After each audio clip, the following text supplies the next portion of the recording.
sahabat rumah belajar, perkenalkan nama saya Wulan. Saya salah satu staf pengajar di SMA Negeri 2 Garut. Video ini saya buat untuk memenuhi tugas di kelas pembelajaran berbasis TIK atau pembatik level 2 tahun 2020. Nah, dalam video kali ini saya akan membagikan pengalaman saya dalam mempraktikkan belajar dari rumah. Simak terus ya. Di masa pandemi seperti sekarang ini, pemerintah menginstruksikan seluruh sekolah di semua jenjang untuk belajar di rumah masing-masing. Suasana sekolah menjadi sangat sepi tanpa adanya peserta didik yang melakukan pembelajaran. Pembelajaran yang seharusnya di sekolah menjadi dilakukan di rumah. Pembelajaran jarak jauh menjadi salah satu solusi agar guru dan peserta didik tetap berinteraksi. Dengan perkembangan teknologi yang sangat pesat, hal ini tentu membantu kegiatan belajar dari rumah. Ada banyak platform pembelajaran yang dapat diakses secara daring. Salah satunya adalah Rumah Belajar Kemdikbud.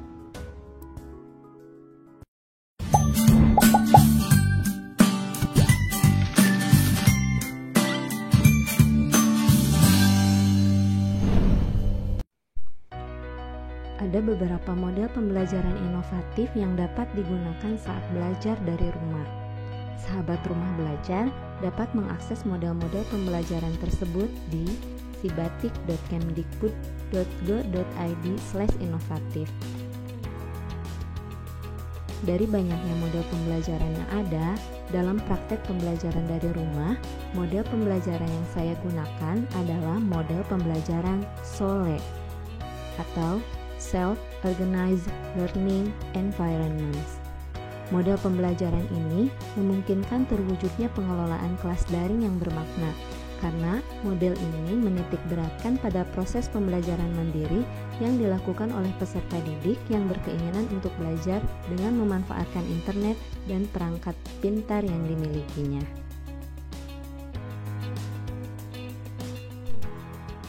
Langkah-langkah model pembelajaran SOLE adalah: pertama, big question. Pada langkah ini, guru memberikan pertanyaan yang perlu dipecahkan oleh peserta didik. Langkah kedua adalah plan. Pada langkah ini, peserta didik mencatat tugas belajar yang harus dikumpulkan pada pembelajaran. Selanjutnya adalah investigation.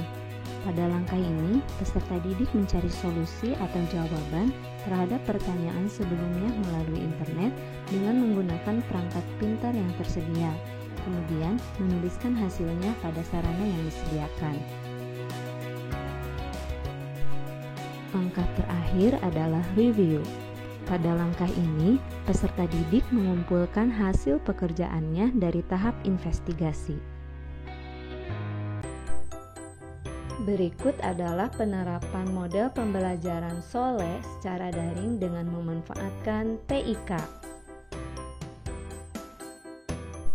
Sebelum memulai pembelajaran, guru terlebih dahulu membuat grup pada aplikasi WhatsApp, di mana WhatsApp grup ini sebagai media untuk membangun komunikasi awal dengan peserta didik. Guru membuka pembelajaran pada grup tersebut, kemudian mengecek kehadiran peserta didik.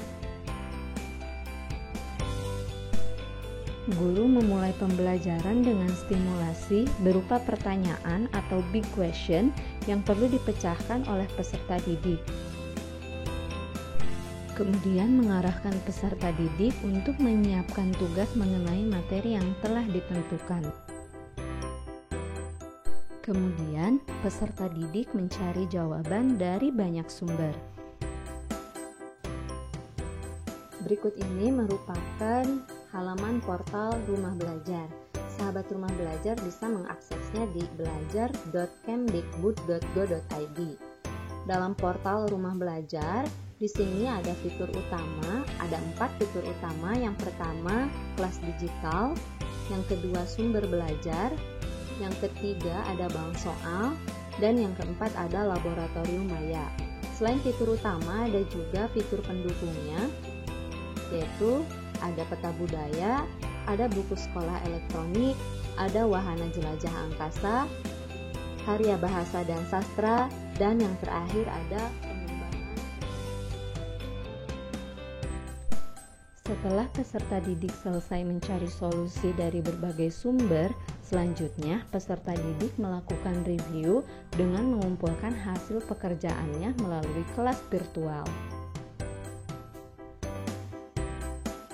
Pada portal Rumah Belajar, ada satu fitur untuk memfasilitasi kelas virtual, yaitu fitur kelas maya. Kelas maya ini merupakan fitur untuk memfasilitasi terjadinya pembelajaran online atau daring antara peserta didik dan pendidik. Manfaat dari Rumah Belajar ini yang pertama adalah paket lengkap. Rumah Belajar ini memiliki banyak fitur yang tentunya akan membantu memfasilitasi kegiatan pembelajaran. Dan yang kedua, kemudahan akses. Dengan Rumah Belajar kita bisa belajar di mana saja, kapan saja, dengan siapa saja. Nah, itu tadi pengalaman saya dalam mempraktikkan model pembelajaran ketika belajar dari rumah. Terima kasih, semoga bermanfaat. Assalamualaikum warahmatullahi wabarakatuh.